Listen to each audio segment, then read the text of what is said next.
Hey guys, so in this particular video, we are going to be talking about the redox equilibrium. So guys, whenever you hear the term redox, redox simply means reduction and oxidation. Reduction and oxidation joined together forms the term what? Redox. We have the ways of defining reduction and oxidation. We have the oxygen way, we have the hydrogen, we have the electron transfer, we have the oxidation number, we have the negative element, and what? And the positive element. So guys, follow me as we are doing it. So in terms of oxygen, oxidation is addition of oxygen, removal, while reduction is what? Removal of oxygen. In terms of oxygen, oxidation is addition of oxygen, while reduction is what? Removal of oxygen. Guys, we have an example here. We said Fe2O3 plus 3CO to give 2Fe plus what? 3CO. So guys, if you notice what is happening here, you are going to notice, you are going to study that this Fe2O3 actually changes to what? 2Fe. So that simply means that this Fe2O3 has loose oxygen. So whenever a particular substance remove oxygen, that substance has undergo what? Reduction. So we're going to say that Fe2O3 has reduced. So if this one reduced, that's because this one has what? Oxidized. So CO has oxidized. This will be 3CO2. So therefore, guys, notice that very well. So Fe2O3 changes to Fe. So that's simply it has lost oxygen. Whenever there is loss or removal of oxygen, that simply means it has what? Undergone reduction. Anything that undergone reduction has reduced. So this Fe2O3 loses oxygen and become Fe, then it has what? Reduced. If this one reduced, this one will oxidize. So this one, this CO has what? Oxidized. Do you get that? Then again, before I move on, you have to know that substances that undergo oxidation are said to oxidized and are referred to as what? Reducing agent or reductant. While some that undergo reduction are said to reduce and are called oxidizing agent or what? Oxidant. So this is that anything that undergo reduction will be called oxidizing agents, and anything that undergo oxidation will be called reducing agents. Another term for oxidizing agent is oxidant. Another term for reducing agent is what? Reductant. So this is that FeO2 has reduced, hence it is oxidizing agents. CO has oxidized, hence it is reducing agent. So the next example is that oxidation is removal of hydrogen, while reduction is what? Addition. Okay, sorry. Oxidation. Yes, oxidation is the removal.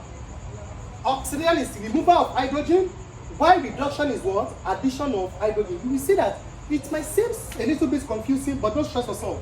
What you have to note is that once oxidation is addition of oxygen, then that simply means that this oxidation is going to be removal of what? Hydrogen. And once reduction is removal of oxygen, the reduction is going to be what? Addition of hydrogen. So don't let it confuse you. Just understand this one only and be what? Interchanging it. So just know that oxidation is addition of what? Oxygen. Then be interchanging it. So if it is addition of oxygen for oxidation, then it's going to be removal of hydrogen for what? Oxidation. I have an example here. Guys, if you study this, CuO changes to Cu, then if you notice, you see that CuO changes to Cu, that's like it has removed oxygen. Guys, removal of oxygen is reduction. CuO has oxidized. Sorry, has reduced. CuO has reduced because CuO changes to Cu. And you will see that CuO changes to Cu by removing oxygen. That's why that undergo reduction. And you also notice NH3 has changed to N2. Hey buddy, removal of hydrogen is oxidation. Since NH3 changes to N2, that simply means that NH3 has lost hydrogen. So removal of hydrogen is oxidation. So NH3 has oxidized. has oxidized. So CuO has reduced because it's removed oxygen. NH3 has oxidized because it's also removed what? Hydrogen. So if it's undergo reduction, hence it is oxidizing agent. Reduction is oxidizing agent, or we call it oxidant. Oxidation, when it's undergo oxidation, hence it is reducing agent, or we call it what? Reductant. So please don't confuse these two aspects together. Oxidation, just know only one. As you say, oxidation is the addition of what? Oxygen. So if oxidation is addition of oxygen, that simply means it's going to be removal of hydrogen. If oxidation is addition of oxygen, it's going to be what? Removal of hydrogen.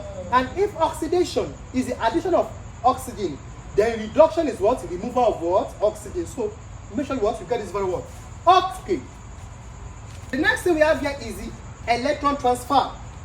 Are you there? Electron transfer and oxidation number. In terms of electron transfer, oxidation is loss of electron, while reduction is what? Gain of electron. In terms of oxidation number, oxidation is increase in oxidation number, reduction is what? Decrease in oxidation number. Everybody look at me. Now I have Zn here, I have H plus here. Now guys, you have to know something, that any charge carried by an element, that is the oxidation number of that element or of that ion. But if I have an atom that carries no charge and it is found in its free state, not combined with anything, the oxidation number is going to be 0.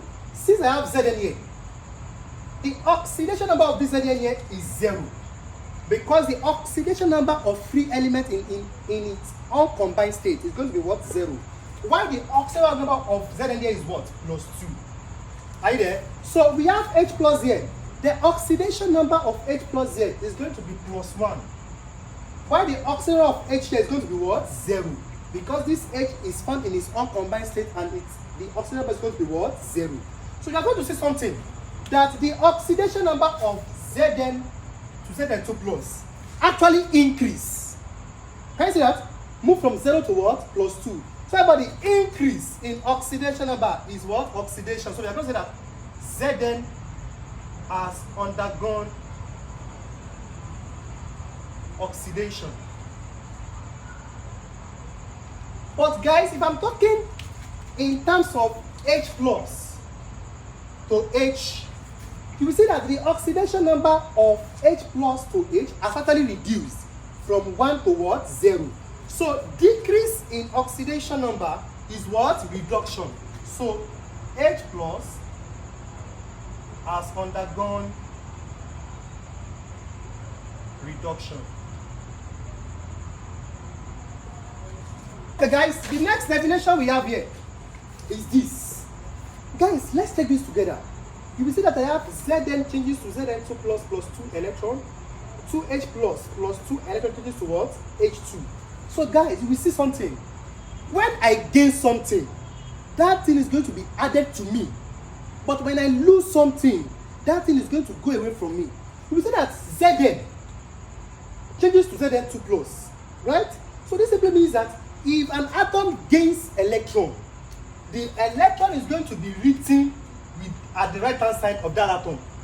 But if an atom or an ion lose electron, that electron is going to be written at the other side here. So you will see that Zn changes to Zn2 plus what? 2 electron. That simply means one thing, that what? This Zn has loose electron. It has loose electron because the electron is written on the what? Other side.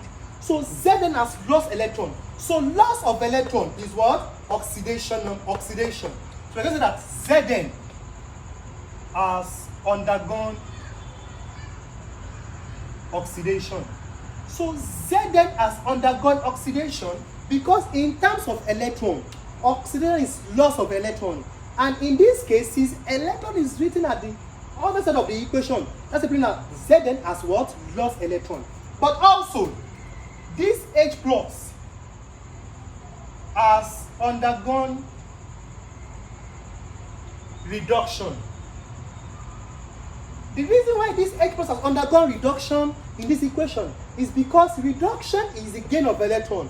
And since the electron is being added to this H plus, that's mean it has gained electron. So the gain of electron is what? Reduction. So therefore, this H plus has what? Undergone oxidation. Has undergone reduction. Because it has what? Gained electron. And gain of electron is what? Reduction. Then note, finally, we can also define our oxidation and reduction in terms of electronegative element and what? Electropositive element. Addition of electronegative elements, that is oxidation. Removal of electronegative element is what? Reduction. Removal of electropositive element is what? Oxidation. And addition of electropositive element is what? Reduction. So this simply means that we're talking about the electronegative element. The most electronegative element on the periodic table is fluorine, actually. But you have to know that group 7 elements, they are all metal. And they are all what? Electronegative elements. So therefore, guys, this simply means that if Na react with Cl to form NaCl, and this simply means that there is no oxygen here, there is no hydrogen, there is no electron transfer. So although I can calculate the oxidation number, so but I can use the definition of electronegative element to get my oxygen and what? Reduction. Since Na is here, Cl is here, to form NaCl, that simply means that Na has undergone oxidation. Na has undergone oxidation. So the reason why Na has undergone oxidation is because Na has changes to what? Na plus. And once Na changes to Na plus, it added NaC plus, rather NaCl. It added an electronegative element. Addition of electronegative element is what? Oxidation. So that's why Na has undergone what? Oxidation. Then let's look at how to calculate the oxidation number. Rules guiding the oxidation number calculation. The first thing is that the oxidation number of an atom in its free state is 0. The oxidation number of an atom in its free state is what? 0. So that simply means that whenever we have an atom which is not in combination with any other atom, it is existing alone and it carries no charge, the oxidation number is what? 0. Also, the oxidation number of an ion is the charge carried. So whenever I have an ion that has a charge, the oxidation number is going to be the what? Charge carried. So for Cl2 plus, the oxidation number is what? Plus 2. For S2 minus, the oxidation number is what? Minus 2. Also, the sum of oxygen number in a neutral compound is going to be what? 0. So this simply means that, for an example, H2SO4 is a neutral compound because it carries no charge here. So the oxidation number of H, S, and O in H2SO4 is going to equal to what? 0. Also, the sum of the oxygen number is going to equal to the charge carried in an ionic compound. So an example of an ionic compound is Cr2O72 minus. So the oxygen number of Cr and oxygen is going to equal to what? The charge carried, which is what? Minus 2. Also, the oxygen number of oxygen is always minus 2. The oxygen number of oxygen is always what? Minus 2. Except in some cases. Firstly, in F2O, the oxygen number of oxygen is going to be what? Plus 2. Also, in peroxide, e.g. H2O2, Na2O2, the oxygen number of oxygen is going to be what? Minus 1. Also, in superoxide, which a typical example is K2O, the oxygen number of oxygen is going to be what? Minus half. The next one you have to notice is that the oxygen number of hydrogen, if the oxygen number of hydrogen either depends on if the hydrogen is binding with metal or the hydrogen is binding with what? Non-metal. If the hydrogen is binding, if it is binding with non-metal, either the oxidation number is going to be plus 1.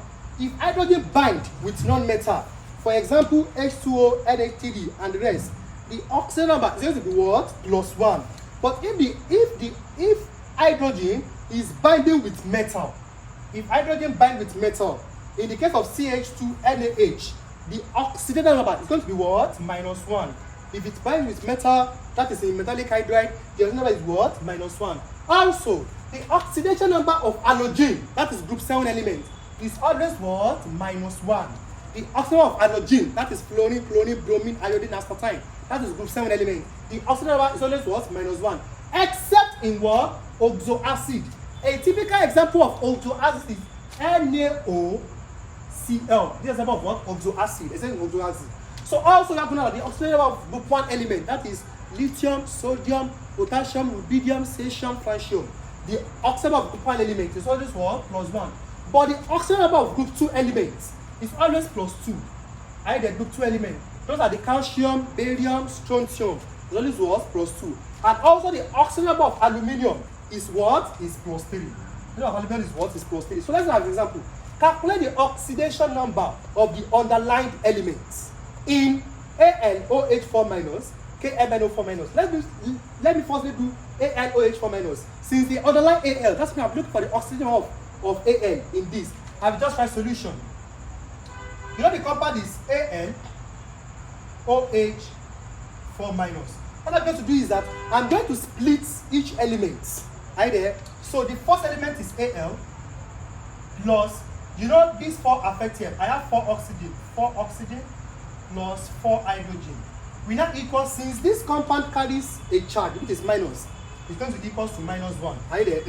And also, I will continue. Since I'm looking for the oxygen number of Al, that will be Al plus 4, open bracket. Guys, remember that the oxidation number of oxygen is always what? -2. Right there. So the number of oxygen is what? -2 plus 4. The oxidation number of hydrogen is what? Is actually 1. Right there. When it is partnered to what? With a non-metal. So the oxidation of hydrogen is what? Is 1. So that is 1. Is equals what? -1. So that will now be Al. 4 times -1, that is what? -8 plus 4. So that is 0. Guys, what is -8 plus 4? That is Al minus 4. Sorry, is equals to -1 rather. Al minus 4 is equals to what? -1. Bring this -1 to the other side, then Al is equals to -1 plus 4. That's equals to what? +3. So the oxidation number of aluminum is what? Is +3. Guys, if you already know this rule, that the oxidation number of aluminum is +3, then you don't need to do it again. Right there. If they ask you to do for the oxidation of aluminum, it's just, the answer is going to be what? +3 automatically. So I am to look for the oxidation number of Mn in KMnO4. So for KMnO4, so I'm looking for the oxidation number. So I first split the element. That will be K plus Mn plus 4 oxygen. Guys, equals to what? 0. So in this case, it's going to equal to 0. Why? Because it carries no charge. It is neutral. If it carries negative, it equals to -1. But if it carries no charge, it's going to equal to what? 0. So then I move on. Since I'm looking for the oxidation number of Mn, right? So but the other element is potassium. Potassium belongs to group 1 elements. The oxidation number of group 1 element is what? Is +1. So the oxidation number of K is what? +1. Plus I'm looking for the Mn plus 4. Oxidation number of oxygen is what? -2. Equal to 0. That will be +1 plus Mn. 4 times -2, that is -8 is equal to what? 0. So this is Mn -7 is equal to 0, because +1 minus 8 is equal to -7. The Mn is equal to what? +7. So the oxidation number of Mn is what? +7. Then guys, let us look at how to balance a redox equation.